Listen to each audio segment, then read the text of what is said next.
Hello दोस्तों, स्वागत है आप सभी का कृषि विज्ञान क्लासेस यूट्यूब चैनल पर। दोस्तों, आज हम बात कर रहे हैं बीएससी एग्रीकल्चर फोर्थ सेमेस्टर में farm machinery and power subject की। और इस सब्जेक्ट में हमने कुछ टॉपिक पर चर्चा कर ली है और उसी कड़ी को आगे बढ़ाते हुए आज की क्लास में हम चर्चा करेंगे power transmission system of tractor. यानी कि जो ट्रैक्टर में पावर ट्रांसमिशन सिस्टम जो होते हैं, जैसे कि क्लच हो गया, गियर बॉक्स होता है, फाइनल ड्राइव जो होता है, उनके बारे में हम आज की क्लास में पढ़ने वाले हैं कि वो कैसे काम करते हैं, ट्रैक्टर में उनकी क्या आवश्यकता है और उससे जो ट्रैक्टर पर क्या प्रभाव पड़ता है, ये हम आज की क्लास में पढ़ने वाले हैं।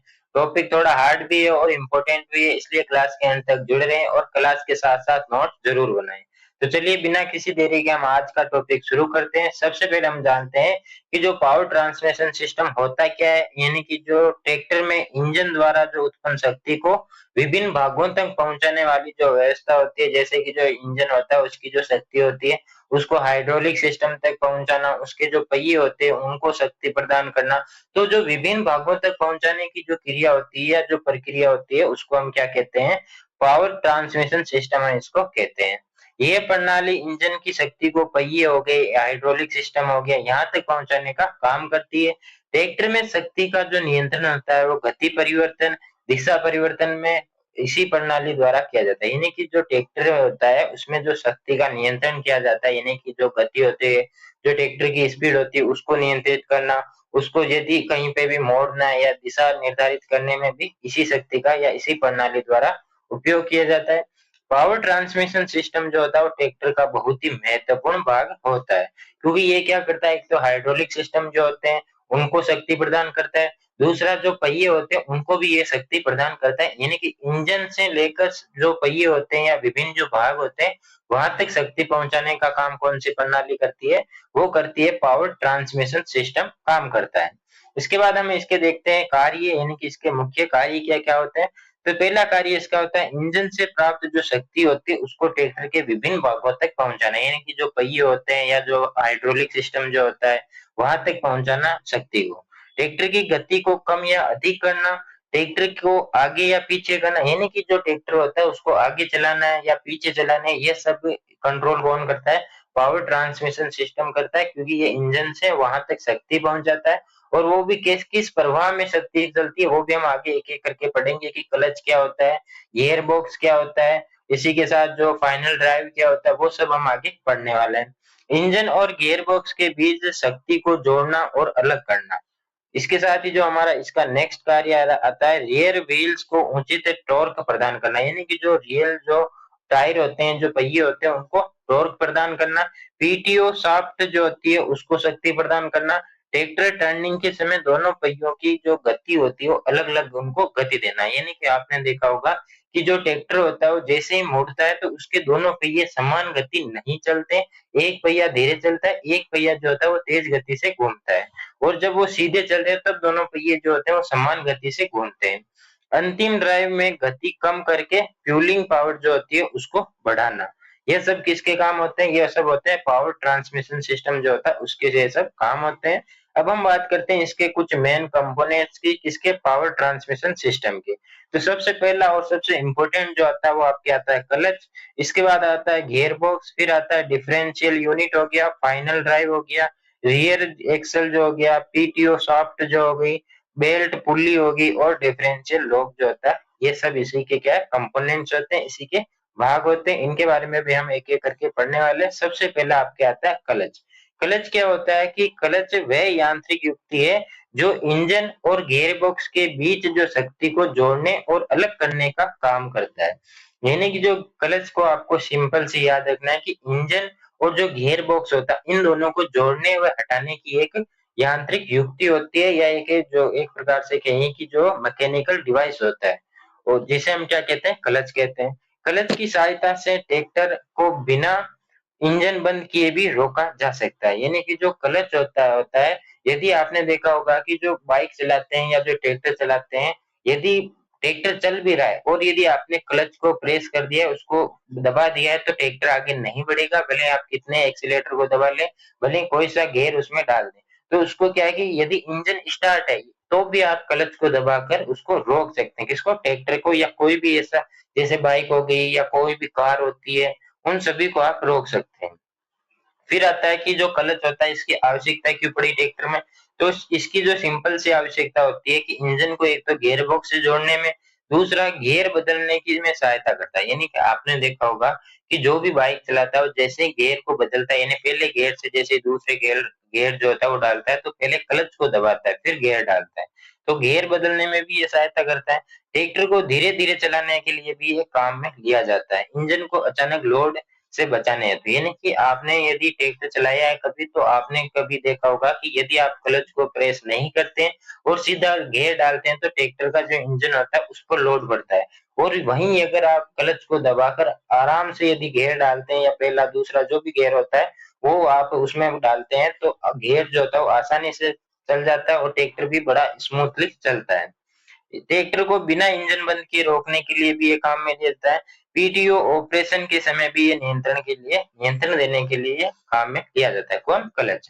अब हम बात करते हैं एक अच्छे क्लच की आवश्यक विशेषताएं, यानी कि जो क्लच तो बहुत सारे होते हैं लेकिन अच्छा क्लच है इसकी क्या विशेषताएं हैं। तो पहला आता है कि शक्ति का संचरण बिना फिसलन के होना चाहिए। क्लच का संचालन सरल होना चाहिए। इसके बाद आता है जो क्लच होता है वो स्मूथली इंगेज और डिसएंगेज होना चाहिए, यानी कि वो आसानी से तो प्रेस होना चाहिए और आसानी से वापस उसको छोड़ते हैं तब वापस सही हो जाना चाहिए। क्लच में कम घिसाव होना चाहिए। क्लच हीट को आसानी से डिसिपेट कर सके, यानी कि जो हीट होती है उसको आसानी से ऑब्जर्व कर सके, उसको कम कर सके हीट को।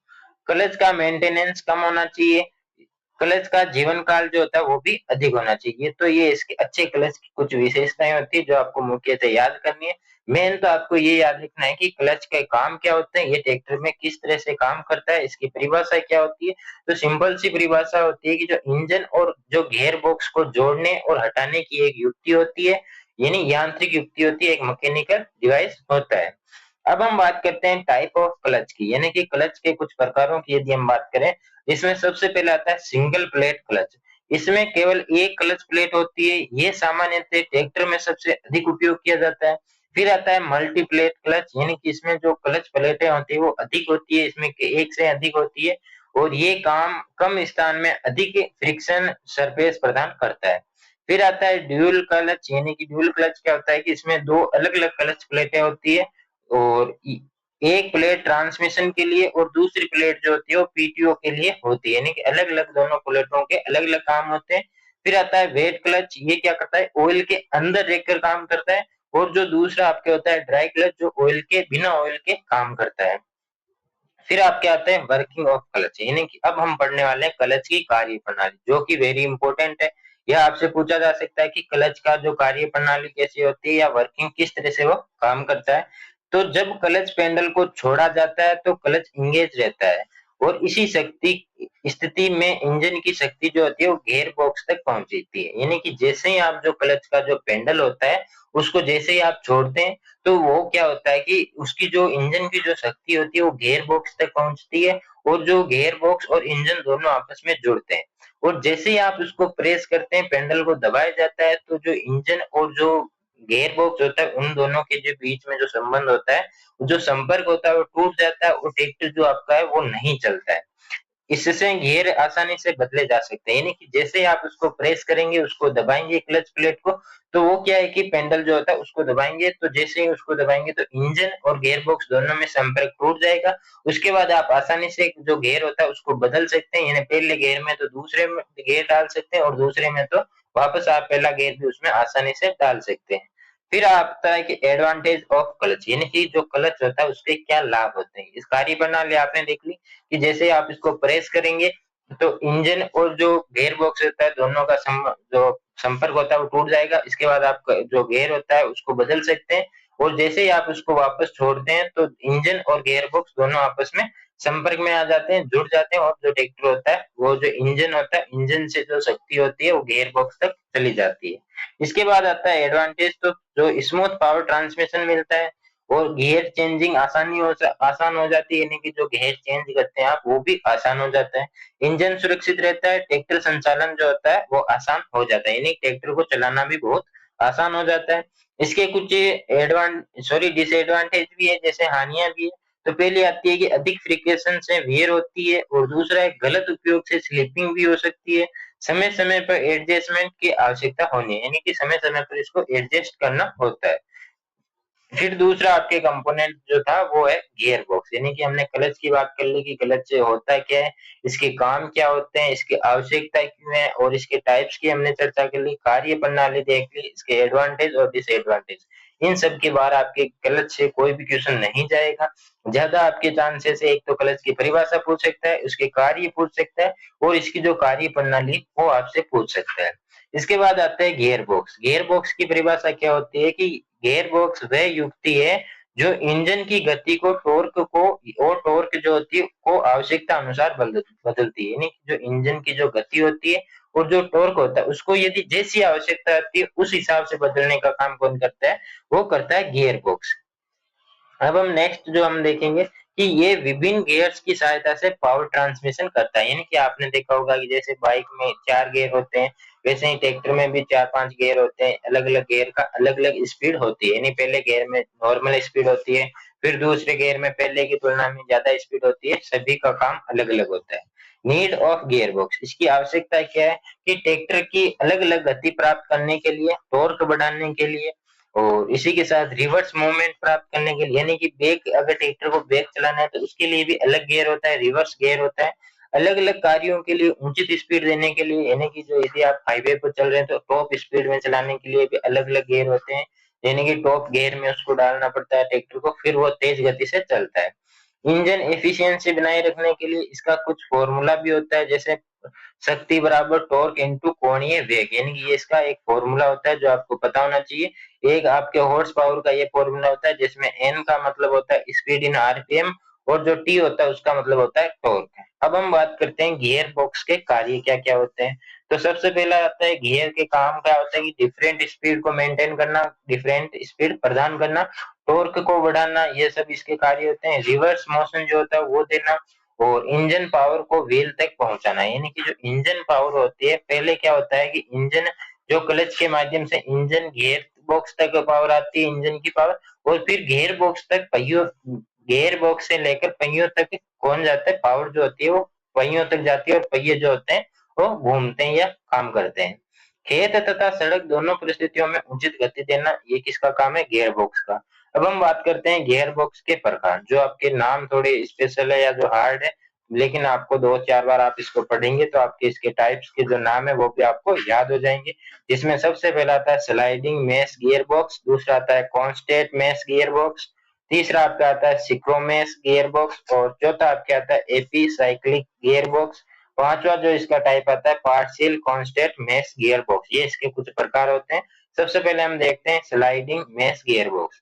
इसमें क्या होता है कि जो गियर शाफ्ट पर स्लाइड करते हैं और ये सबसे सरल गियर बॉक्स होता है, यानी कि स्लाइडिंग मैश गियर बॉक्स में क्या होता है कि जो गियर शाफ्ट जो होती है वो स्लाइड करती है और ये सबसे आसान होता है। इसमें जो गियर चेंजिंग के समय नॉइस अधिक होती है, यानी आवाज ज्यादा आती है।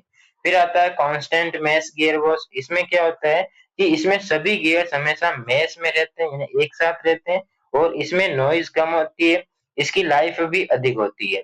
फिर आपके नेक्स्ट आता है सिंक्रोमेश गियर बॉक्स, जिसमें क्या होता है कि सिंक्रोनाइजर गियर्स की स्पीड बराबर करता है, गियर चेंजिंग बहुत स्मूथ होता है और मॉडर्न जो ट्रैक्टर यानी कि जो अभी नए जो ट्रैक्टर आते हैं उनमें ये टाइप होता है गियर बॉक्स का।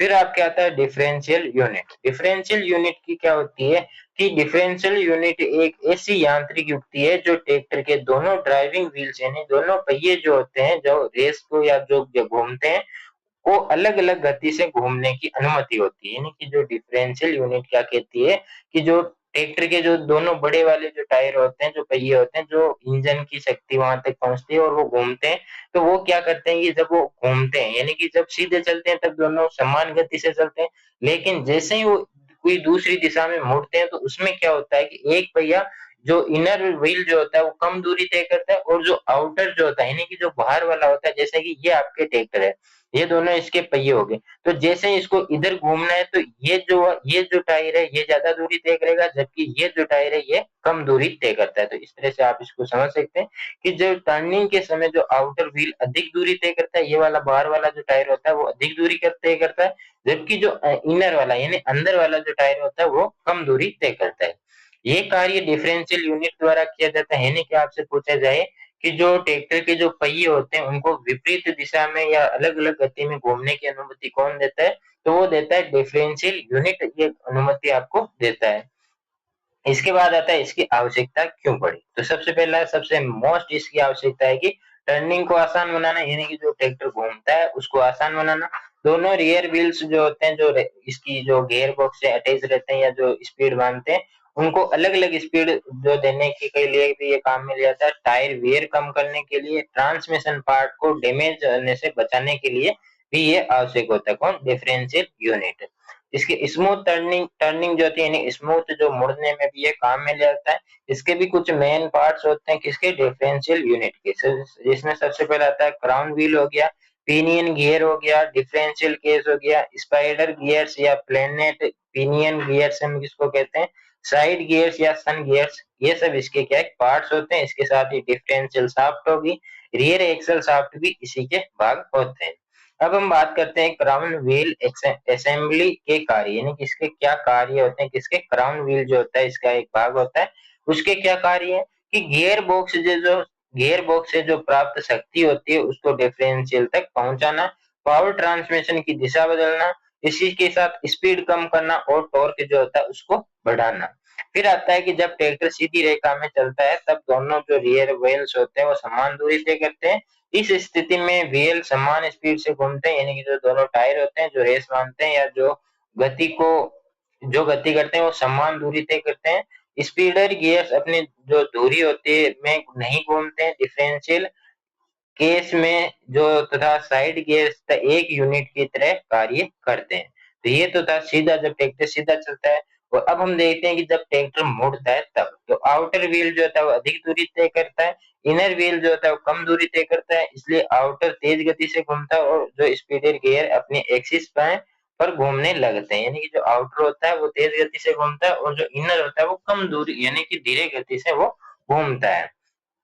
इसके बाद आता है इसमें दोनों व्हील्स को अलग-अलग स्पीड मिलती है।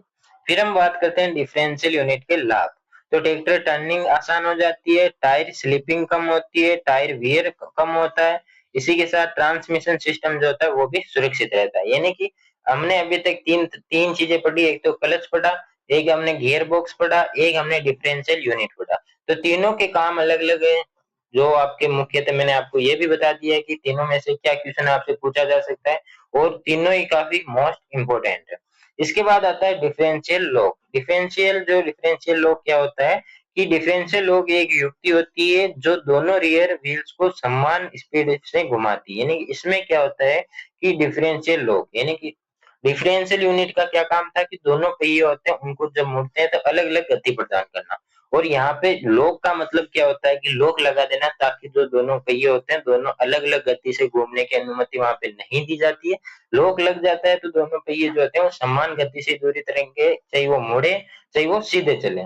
इसका उपयोग स्लिपरी कंडीशन में किया जाता है, यानी कि जहाँ पे जो पहिए होते हैं वो स्लिप होते हैं वहां पे इसका प्रयोग किया जाता है। जब एक व्हील स्लिप करता है तो डिफरेंशियल लॉक ट्रैक्शन बढ़ाता है, यानी कि जब पहिए जो होते हैं वो स्लिप करते हैं तब यहाँ पे ये जो डिफरेंशियल लॉक जो होता है वो अपनाया जाता है। फिर आपके आता है फाइनल ड्राइव। फाइनल ड्राइव क्या होता है कि जो डिफरेंशियल के बाद स्थित वह व्यवस्था जो रियर व्हील्स तक अंतिम शक्ति पहुंचाती है उसे हम क्या कहते हैं? फाइनल ड्राइव कहते हैं। ये स्पीड कम करके टॉर्क बढ़ाता है। इसकी जो रचना कैसी है कि फाइनल ड्राइव में स्मॉल पिनियन गियर और लार्ज बूल गियर लगे होते हैं। पिनियन गियर एक्सल शाफ्ट से जुड़ा रहता है और बूल गियर रियर व्हील हब से जुड़ा रहता है, यानी कि ये पहिए से जुड़ा रहता है और ये एक्सल जो होता है वो शाफ्ट जो होती है उससे जुड़ा रहता है। कुछ ट्रैक्टर में पेलेंट्री फाइनल ड्राइव का उपयोग किया जाता है। इसके यदि हम कार्यों की बात करें तो रियर व्हील्स जो होते हैं को तक अंतिम शक्ति पहुंचाना, स्पीड कम करना, टॉर्क को बढ़ाना, ये सब किसके कार्य है? ये सब है फाइनल ड्राइव के काम होते हैं। ट्रैक्टर की पुलिंग कैपेसिटी बढ़ाना, यानी कि खींचने की जो कैपेसिटी होती है वो बढ़ाना, हेवी लोड संचालन में सहायता करना, यानी कि भारी भरकम जो ट्रॉली होती है उसको खींचने में भी सहायता काम करता है। फाइनल ड्राइव की कार्य प्रणाली की बात करें जो सबसे इम्पोर्टेंट है, यहाँ से आपके क्वेश्चन पूछा जा सकता है कि कैसे जो फाइनल ड्राइविंग जो होती है वो कैसे काम करती है। तो डिफरेंशियल की से शक्ति एक्सल शाफ्ट तक पहुंचती है।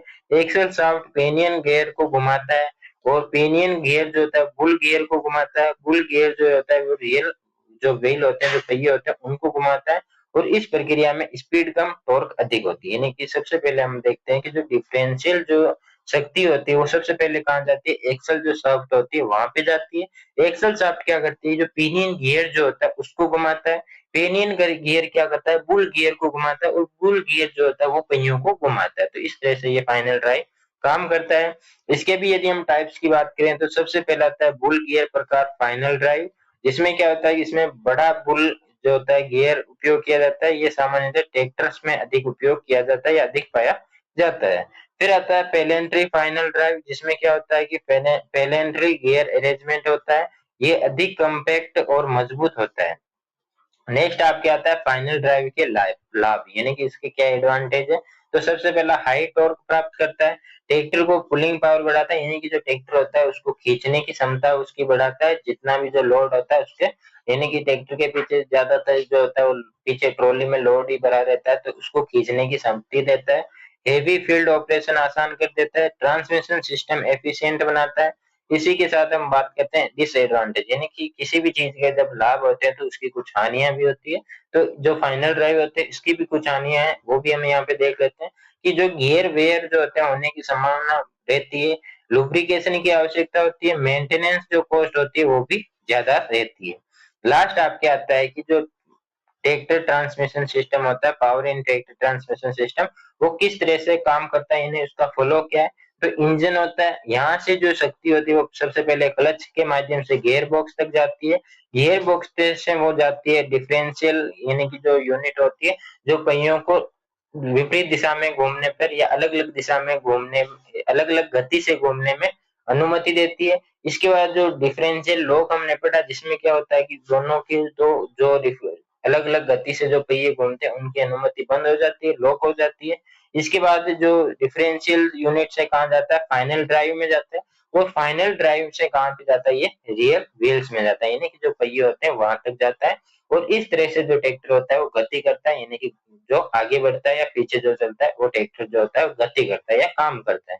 तो ये जो हमारा जो टॉपिक था power of transmission system in tractor, वो भी हम यहाँ पे कंप्लीट होता है, जिसमें हमने गियर बॉक्स के बारे में पढ़ा, क्लच के बारे में पढ़ा, पावर ट्रांसमिशन सिस्टम क्या था इसके बारे में पढ़ा, उसी के साथ डिफरेंशियल यूनिट क्या होती है, डिफरेंशियल लॉक क्या होता है, फाइनल ड्राइव के बारे में पढ़ा, और भी कई चीजें हमने इसमें पढ़ी है। तो आई होप आपको अच्छे से समझ में आ गई होगी। फिर भी यदि कोई डाउट रहता है तो आप कमेंट करके जरूर बताएं, और क्लास कैसी लगी ये भी आप कमेंट करके जरूर बताएं। और यदि आपको क्लास अच्छी लगी हो तो क्लास को लाइक करके अपने साथियों के साथ शेयर जरूर करें, और चैनल को सब्सक्राइब करके बेल आइकन को प्रेस कर दें, ताकि जब भी क्लास अपलोड हो तब आपके पास नोटिफिकेशन सबसे पहले आए। और यदि आपको पुराने पेपर, गेस्ट पेपर या इंपॉर्टेंट क्वेश्चन की पीडीएफ चाहिए तो उसके लिए आपको टेलीग्राम चैनल ज्वाइन करना होगा। टेलीग्राम चैनल की जो लिंक है वो डिस्क्रिप्शन में दी गई है, तो वहां से आप टेलीग्राम चैनल को ज्वाइन कर सकते हैं। और जल्दी मिलेंगे हम नए टॉपिक के साथ नई क्लास में, तब तक के लिए धन्यवाद। जय जवान जय किसान साथियों।